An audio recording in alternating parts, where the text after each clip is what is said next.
The time is just gone 8:14 a.m. and we kick off this morning taking a look at a story that broke out yesterday with regards to the 1 billion rand Tottenham Hotspur sponsorship saga with and the article that appeared yesterday speaks about the tourism minister Lindiwe Sisulu and the report also talks about a deal just short of being signed off of 1 billion rand over a number of years to sponsor the English club Tottenham Hotspur. And this morning, to unpack this, we are joined by Tebogo Kars, chairperson of Public Interest South Africa.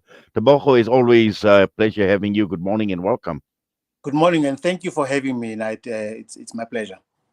Yes, Tobacco, what do you make out of this story that has broken out? And we've seen that the tourism department obviously denying, saying that these are allegations and these are meant to actually tarnish the image of Minister Lindiwe Sisulu. The cynic in me can't help but evoke the oft-repeated saying that if it walks like a duck, it quacks like a duck. It must be a duck. This deal smells of corruption at the very least.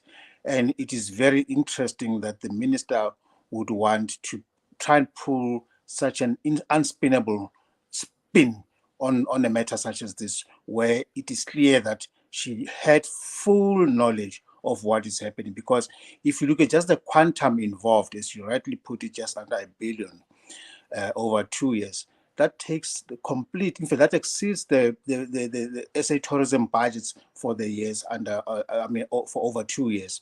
So you ask yourself, why is she so insistent on pushing ahead with such a deal when South Africa could have many other priorities, especially in the tourism sector? Well, clearly, and also I think when one looks at the value that South Africa would reap through a sponsorship of this nature, what value would there be? Surely, Tobacco, there are huge question marks that are raised sponsoring an English football club. Look, for starters, Tottenham has never won a league in the last 30 years. They are ranked 10, one of the 10 best teams in the English Premier League. But leave that aside, what value, if can they demonstrate that such an investment could bring? Because if you take a billion rands and invest in something, you expect more than a billion rand back, not a billion rand. And if they can be able to demonstrate what beneficial use will the 1 billion rand be put to by investing it in Tottenham Hotspur's kit, then certainly maybe we may start having a conversation. But as it is, nobody has actually come back and said, this is the beneficial value of this investment, and this is how we're going to guarantee such, and there will be no guarantee. So as most people are already suspecting, they think probably somebody is in for a hefty payout for fees for generating such a huge amount of sponsorship towards Tottenham Hotspur's deal. Exactly. And I think also when I looked at the article that speaks of a memorandum of understanding, and although the tourism department says it's a non binding agreement, tells us that, something has been playing out in the background and has been playing out for a long, long time. And this is the reason why there is an MOU. Well, they can pull that wool over people who are not discerning or who don't understand what it means. And memorandum of understanding, much as it might say it is not binding, it clearly shows your intent. And while there is intent, there's usually a follow-up with an agreement. And some memorandum of understanding may very well also have clauses inserted in there that actually binds you, much as you say it's just a non-binding. It doesn't say non-binding MOU, it just says MOU. So in other words, until we even see the actually details of that MOU, it is not worth the paper that it is written or the words that convey that such a statement. In fact, we've seen most agreements. In fact, most agreements are premised on MOUs, and to the extent that they've also already reportedly okayed or sent a delegation, a top delegation of SA tourism executives to London at the behest of the minister, who now claims she doesn't know. Just shows you the commitment or the zeal with which they're already looking at this transaction to happen. So it's all system goes in their mind, and it appears that they just want to have this done by hook, crook, or any other means. And also, when one looks at the timing of this Tobacco, it comes at a time where the minister's own political career is under severe pressure. It is under threat, and we've heard of the president going to do a cabinet reshuffle, and in all likelihood, she may actually not be the tourism minister anymore. So the timing of this article, and also at the same time linking that to her own political career. All of this actually, when one puts it into perspective, that this makes sense in terms of what you are saying. I'm glad you're raising that, because we cannot but remain cynical and vigilant.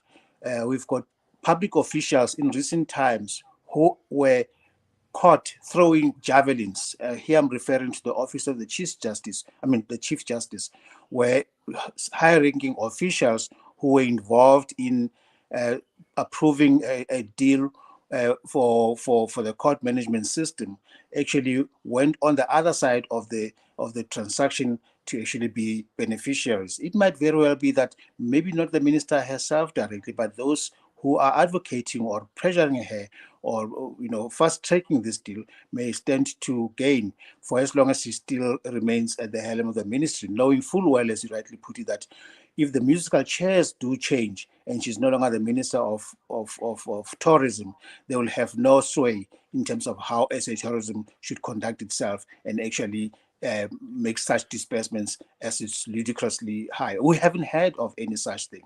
And I see that they actually try to liken it with the Rwanda deal with, I think, Arsenal or somebody. Yes, yes, yes. I think it's Ghana. Yes, oh yes, yeah, Ghana. I can't remember who Rwanda is now. Yeah, Rwanda, Rwanda. Yes, yes, yes. yes. I Rwanda. mean, Yeah. I'm an Arsenal fan, so every time I watch Well, I am too, Tobacco. so every time I watch the Ghanas with the Rwanda thing, I ask myself, maybe there is some benefit that Ghana is deriving out of it, but we cannot equate ourselves as Rwanda, because we know Rwanda is in a different form altogether in terms of the level of corruption and how it's dealt with, the attitude towards corruption.